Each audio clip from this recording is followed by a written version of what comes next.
Before we get started, let's all agree that Black Lives Matter, Indigenous Lives Matter, and all cops are Work on this video began before the uprising, and while it doesn't address what's happening directly, I hope it sheds some light on the systemic racism within the capitalist mode of production, and offers one solution to start addressing the inequality that too many racialized people in this country live with. Thank you. Alright, so today we're going to waffle over money, and we're going to peek at this issue through three gaps: the wage gap, the wealth gap, and the tax gap. And then I'm going to answer the one question that plagues anyone who's ever fought for social or economic justice. How will you pay for it? But first, let's set the stage by looking at who's been most affected by job losses in Canada, because there were a lot of jobs lost, and then a lot of jobs. In fact, aside from a brief blip in 1982, this is the highest unemployment rate we've seen since war times. I bet you I can tell you everything about this first story. Okay, Mark, go right ahead. Nearly 1/3 of all the job losses in Canada were in the hospitality industry.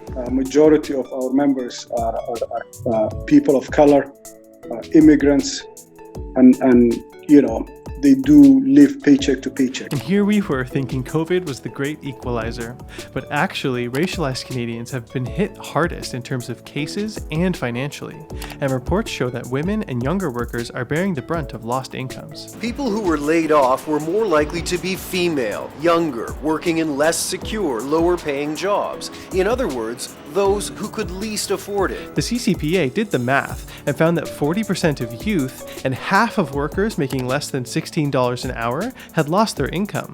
That stat goes beyond youth because minimum wage workers span the entire age spectrum. And due to the national shortage of PPE, these same workers face the impossible choice of risking their health to pay the bills or refusing work and losing access to the CERB, no doubt, without quite a legal battle. But no region and almost no sector was spared. I mean, yeah, obviously everyone's been impacted, but it's clear that the biggest job losses have happened in food service, retail, education, and healthcare, which have a predominantly female workforce. Restaurants, hotels, bars, stores that all had to close. You know, we've been talking a lot about how hard women have been hit at the front of this pandemic in terms of jobs lost, but as those jobs move more to traditionally male-dominated industries, construction and manufacturing, we are seeing those that area narrow as well. And while there were fewer jobs lost in the high-wage construction sector, the collapse of auto manufacturing in Ontario has meant that men's wages on average have stayed flat for 20 years, despite gains made in other sectors. You can see this in the 2016 census data as well, where the individual median income in Ontario rose at half the rate of the average Canadian, or a quarter of the rate of the 2% cost of living increase. But hashtag not all men are hurting. Oh no. The professional and managerial class in those sectors and mining and oil and gas have actually seen more jobs created during this time. Rising oil prices from 2000 to 2014, hey, how'd that get there? Anyway, it actually lifted the median individual income in Alberta by 36% over the decade, almost triple the national average. But the good times don't last forever.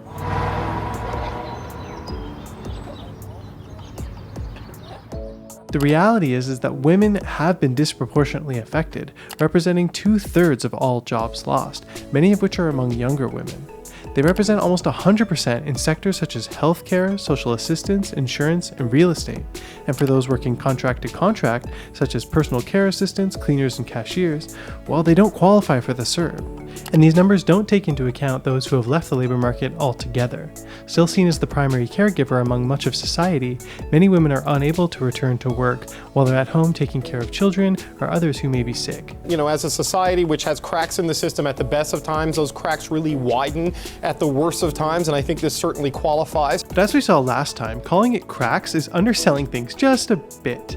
The average Canadian family haven't seen their wages increase in basically 4 decades, and stagnating wages are even worse for women, especially racialized women. All of this is compounding to create a serious income inequality problem for the working class. Can we even afford Dijon ketchups anymore? Oh yeah. A study of census data found that in Toronto, for example, white women were making more than any racialized group of women, and almost all racialized groups of men, while still earning 22% less than white men. Across the board, women are making less than men of the same background, and in several cases, median incomes for racialized women are less than half of what a white man gets paid. In Winnipeg, where 1 in 10 people are Indigenous, their incomes overall are lower than everyone else, with Indigenous women making 30% less than non-Indigenous men. And I know what you're thinking, but you can control the data for factors like hourly versus salary and education, and still in 95% of occupations, women are making less. So while it's true that the gender wage gap has closed 5% over 20 years, we may have hit the limit to that growth. There's not the same room for growth in the next 20 years that there was in the last 20 years. There isn't another 50% of women waiting in the wings to give more time into the labor market, and you're not going to get another 50%, you're not going to double again the rate of post-secondary attainment. So we've played the women can work just as hard as men card, and we've worked the card of get better educated and get a better job, and this is where we're at. Similar effects have been seen among workers in the LGBTQ+ community, with both gay and lesbian people making less than straight men, with only lesbian women making more than straight women. And there's another group that struggle with low incomes and have yet to be given any government aid. I've received a number of questions from Canadians living with disabilities. They are also living on a lower fixed income, and they're wondering if something like the one-time payment that was announced yesterday for seniors is in the cards for them. What would you say? We're going to look at seniors and people with disabilities. It's no wonder they're asking. We've got National Access Awareness Week coming up the week after next, so I would look for something exciting that week. Don't you think it's weird the Liberals would wait 3 months for a photo op before giving aid to a group that lives on a low income at twice the rate of those without a disability? That includes more than 50% of single parents and 50% of those over 45. All this while census data shows wages for low-income earners rose just 0.2% over the decade and 1.5% for low-income seniors. Government statistics put the number of Canadians living below the poverty line at nearly 3.5 million. In reality, the number of people unable to cover their basic needs is likely higher. Calculations are tied to the needs of a specific family of 4, and it currently doesn't include Indigenous people or those who live in the territories, though Stats Canada is working on that. The Liberals have committed to cutting poverty in half by 2030. That didn't sound terribly reliable. Let's get a second opinion. 1 in 7 Canadians lives in poverty. There's a lot of us out there that work our butts off, and we have too much pride to go to the government with our hands out. What are we supposed to do? Who's looking out for us? Okay, they gotta do something, come on. The chief economist for the TD Bank and the chief economist for the CCPA agree on what the problem is. You say it can't be solved by individuals. What have you got up your sleeve? First of all, don't make things worse if you're the government. And so all the parties got together and unanimously approved the wage subsidy. And well, it had a few issues for the working class. Not least of which is that it reinforces wage gap inequality, which means, as we've seen, women, racialized Canadians, and people with disabilities have less money earmarked for them than white men do. For example, someone who makes $30 an hour, they'll receive twice as much aid as someone making minimum wage. And they didn't factor in tips at all, so people who rely on that as a major part of their income will make less than they typically would. So I don't get why Canadians aren't up in arms that they've tied pandemic aid to our employer. We wouldn't accept it if they tried to do that with healthcare right now. Doesn't it make more sense to send cash directly and universally to people? Is it so bad if those on a lower income have more money to pay down their debts or spend stimulating the economy? We could focus on retooling supply chains for essential products and services and not have to worry about reopening the economy so fast. I don't know, I guess it's all for small businesses, right? When we launched this program, I talked about the neighborhood spots it would support. The local restaurant, the salon, the gym that had been forced to close or seen business dry up. At the same time, we've also broadened eligibility for this benefit. And don't get it twisted. It makes sense to have a program supporting small businesses, but broadened eligibility means that one of the largest federal spends in our history is going to provide aid to companies with billions in profit, like Suncor, who will receive $140 million. And ew, Post Media are taking $20 million? Subsidies are also going to companies who we could be investing in by renationalizing our crown corporations. So this morning, I can confirm that we will extend the Canada Emergency Wage Subsidy by another 3 months to the end of August. And these workers do deserve an income, of course. But you have to wonder if there's a more effective and equitable way to deliver financial assistance. Before the wage subsidy was doubled, the estimated cost was around $80 billion. That's about $2,000 for every single Canadian. It's about as much as the total transfers to provinces to account for stresses to healthcare and social assistance, transit, and education as well. And those transfers cover the whole year, by the way. The CERB is about 1/3 of the initial subsidy budget, or 1/6 now that the program has doubled in length. And I'm no accountant, but it sounds like a universally distributed CERB payment could have been $4,000, which translates to 48 grand per year before tax. That's much more than the poverty wage of 24 grand it currently is. And we still have billions to support actual mom and pop shops or to transfer to the provinces. Conservatives agree that those who need help should get it, and no one is arguing that they shouldn't. But this bloated corporate bailout really started bugging me when Andrew Scheer attacked CERB fraudsters. But of course, fraud is unacceptable. That's why we have met and the Liberals followed suit by drafting legislation that threatened the unemployed millions they chose to exclude from the CERB and hitting these struggling Canadians with a 5 grand fine or jail time. Meanwhile, the CRA found that many of our largest corporations who gladly accepted the wage subsidy were cheating Canadians out of more than 25% of taxes owed. That's $11 billion annually. And with a $250 billion deficit looming, Conservative puppet master Stephen Harper is laying the groundwork for another decade of austerity like he did in 2009. And I can't wait to be told to pull ourselves up by our bootstraps and close the wealth gap and stimulate the economy. You look at the charts and you see that as productivity rises, what you get is higher income being created in the economy, but all of it going to capital and to high income workers. A study found that labor productivity grew 50% since neoliberalism took over in the 70s. Our median earnings, on the other hand, are flat 40 years later. A 2010 CCPA study found that the average family was working 200 hours more compared to the decade earlier. The only group who didn't put in more time were the top 10%. So I guess John Ivison was almost right, but it's actually the rich welfare slackers with their feet up on stacks of cash from our labor. And just how big are those stacks? Well, you might want to sit down for this. The richest 1% control more than half the world's wealth, and their share of the global pie is only getting bigger. For many, rising inequality poses the biggest threat to the global economy. Uh-oh, who's going to tell them about the pandemic? When we talk to Canadians about these issues, is the numbers are so crazy that people don't believe they're true. When you tell a Canadian the bottom 50% of income earners in this country only own 6% of the wealth, people just can't believe it. They can't absorb it. And we didn't just find out about it. Here's more data from 5 years earlier. The top 10% of Canadians controlled half of all the wealth in Canada, with a median net worth of $2.1 million, an increase of 42% from 2005. But half of the population owned just 6% of the wealth. And the poorest of the poor saw their net worth plummet to negative $5,100, a drop of more than 150% from 7 years earlier, leaving them with even more debts than assets. It's obvious why when you look at the data. The average Canadian had pretty healthy income growth in the 30 years following World War II. Still less than the 1%, of course. But that growth just collapsed in the next 30 years, making the 1%'s gains that much more dramatic. They've taken more than 30% of all income gains since the late 80s. That's double the growth the 1% had in the pre-depression era. Not only are they accumulating more wealth and have more wealth around them, but like a snowball, as they get richer, they're accumulating more and more wealth. You can see this in the census data too. The median income for a 1%er grew by about the same amount your average Canadian was making back in 2005.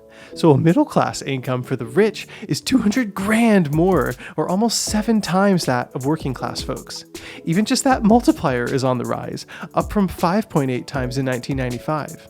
Who do these 1%ers think they are? We pride ourselves in this country on being so multicultural and diverse, and really the 1% of Canada is between the ages of 45 and 54, predominantly white, 80% were male, and they're married as well. So really the upper echelons of, the top earners in this country really are kind of harkening back to older times. We're really not seeing a lot of diversity in that space.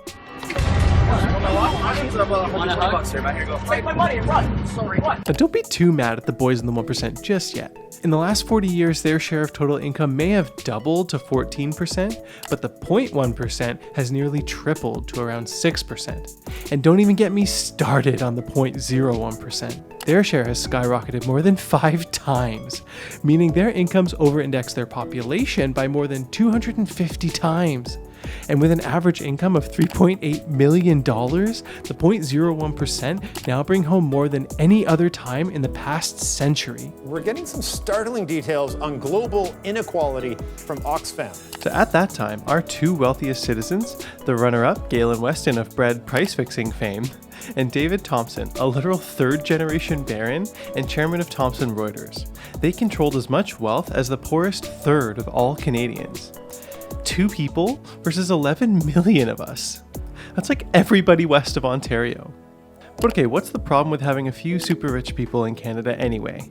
Doesn't trickle-down economics work? When the super rich are allowed to accumulate vast wealth, they can't spend it all. When the middle class and working people have more to spend, they spend it at Tim Hortons, they spend it in the economy, and we all benefit. So, that's what this report is getting at in terms of painting a larger problem for the economy. But what about donations? Our 5 richest people have made $5.5 billion since March.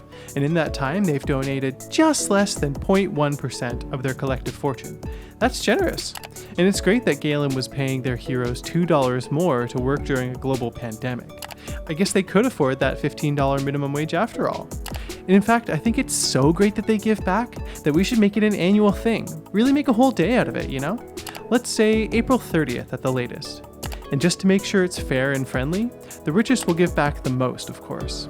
And it can all be carefully transacted by the CRA. So when we're talking about a wealth tax, we're looking at the net worth of people's assets. So it's essentially your assets minus your liabilities.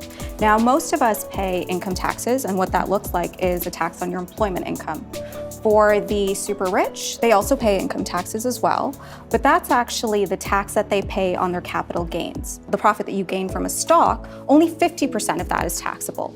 So that's where we're seeing a lot of wealth accumulate. And more so, Canada doesn't actually have an inheritance tax. So you're seeing wealth accumulate over generations as that wealth is passed down. The Thompson family fortune was passed down to David, making him one of the wealthiest people in the world with a net worth of over $40 billion. In many cases, for much of Canada's history, income taxes for the highest tax bracket have implied a marginal tax rate of more than 50%. So, they've been paying reasonable taxes on their income for a substantial period of time. The top tax bracket implied a rate around 50% for the past 40 years, but it was much higher in the decades before that, well over 80% in the post-war, post-depression recovery. And the super rich have lobbied the government to whittle their average tax rate to 33%, down from 71% in 1943. Even the top 10%ers are getting screwed by comparison. So what should we do? Let's focus on the policy measures we can take in Canada that will directly address those problems. So, on housing affordability, when we look at that in Toronto and Vancouver, to me, the thing that we need to act on there is getting supply up, not on, second order or third order issues. They're somewhat detached from it on, the tax system. If we got supply up in Toronto and Vancouver, we would deal with those affordability issues much more directly than through something like a wealth tax. Okay, but there are tens of thousands of homes sitting empty, and that number is growing. And to address the affordability issue, well, building community housing is going to cost you. So the question remains, how will you pay for it?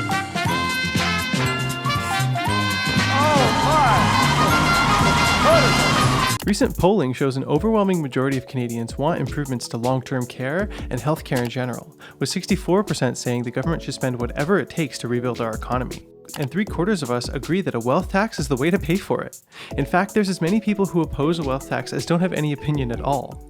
The idea is universally popular nationwide and in every age group, particularly for those 60 and over. It's popular across party lines as well, with even 2/3 of Conservative voters backing it. I suggest you let that one marinate. The NDP was the only party calling for a wealth tax during the last election, which the PBO estimated to bring in $70 billion over 10 years. Their plan was to get the 0.1% to pay a 1% tax on fortunes over $20 million. They also wanted to raise the corporate tax rate to 18%, increase the top tax rate to 35%, and tax 75% of capital gains instead of 50%. So it even sounds like this could all be made more ambitious. They would use that money to implement universal pharmacare this year with a plan to fund head-to-toe healthcare by 2030.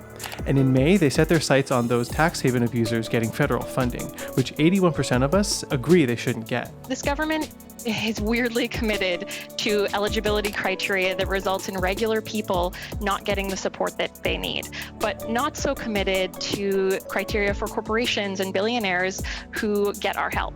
So if a company is cheating the public using offshore tax havens to not pay their fair share, they should not be eligible for government bailouts or benefits. The Prime Minister said one thing one day and another the next. So will he commit now that if the company has money in offshore tax havens, that they will not receive public funds? Trudeau initially refused to deny financial support to these companies, and then a few days later he said that they would deny aid to any company charged with tax evasion. The thing is, years after the Panama and Paradise Papers were leaked, not a single charge has been filed. When you look at some of the names listed in those documents, it's easy to understand why. The Liberals backed Harper's free trade deal with Panama, and even with $200 billion in corporate cash stashed away in these tax havens, they've been letting it slide for years. Trudeau's Liberals even spent $500 million just to come up with nothing, and for 5 years the government withheld data to measure tax dodging. After being left on red for years, the data the PBO received was incomplete, and the government went behind their back to accept hush payments from wealthy Canadians. I just don't get how this helps the middle class. Canada doesn't officially track the amount of money that's parked offshore, but there's an estimated $250 billion in Canadian money in tax havens, and that's just the money that's there legally. And all that money is costing Canadian taxpayers a lot. So why hasn't Canada cracked down on the rules that allow this to happen? Good question. Instead of cracking down, Canada's made it in some ways easier to avoid tax this way. Since 2009, Ottawa has signed deals with 24 tax havens, including the Cayman Islands, Liechtenstein, and the Isle of Man. You're probably not surprised to know, since those deals were first put in place, the use of tax havens has exploded. Our biggest corporations use thousands of subsidiaries to mask their taxable wealth, including 11 of Canada's oil and gas giants. A CRA report found that more than $25 billion was lost annually due to legal tax avoidance, and that number doubles when you include estimates for illegal tax evasion. In 2018, the CCPA released their alternative federal budget, which is worth a dedicated video, honestly. It listed a slew of policy measures to close tax loopholes, which we should probably do because new estimates of the cash stockpile that's left our economy are over $350 billion. And if we really want to make sure that the rich pay their fair share, we should be doing more to enforce the laws we already have. The Broadbent Institute singled out the Filthy Five, a series of tax schemes exploited by wealthy Canadians and corporations to avoid paying their fair share. This includes capital gains, stock options, entertainment expenses, dividends, and of course, tax havens. This tax gap adds up to more than $12 billion annually, and in an updated report, they estimate that number is closer to $15 billion in 2020. Basically, no progress has been made on closing these loopholes, except a CRA estimate of the tax gap from havens and a cap on stock options for large corporations. They've added 2 more to the list as well, digital taxes on tech giants, and to no one's surprise, they're backing the wealth tax. Another study found that these loopholes and other areas of the tax code are contributing to the gender wealth gap. Harper's Conservatives created a series of tax expenditures that offer credits which disproportionately benefit the men of the 1%. 3 of them were so skewed in favor of men that they actually caused women to pay more in taxes. Like the RRSP credit, which put money back in the pockets of rich men while forcing women to pay more in taxes than they got back in returns for deposits. In 2015, both the Liberals and NDP campaigned on eliminating these sexist tax codes, clawing back upwards of $100 billion in the process. The Liberals won that election in a landslide, created a panel of industry experts, never released the report, and bailed on the promise altogether. When asked about his commitment to gender equality, the Prime Minister had this to say. Because it's 2015.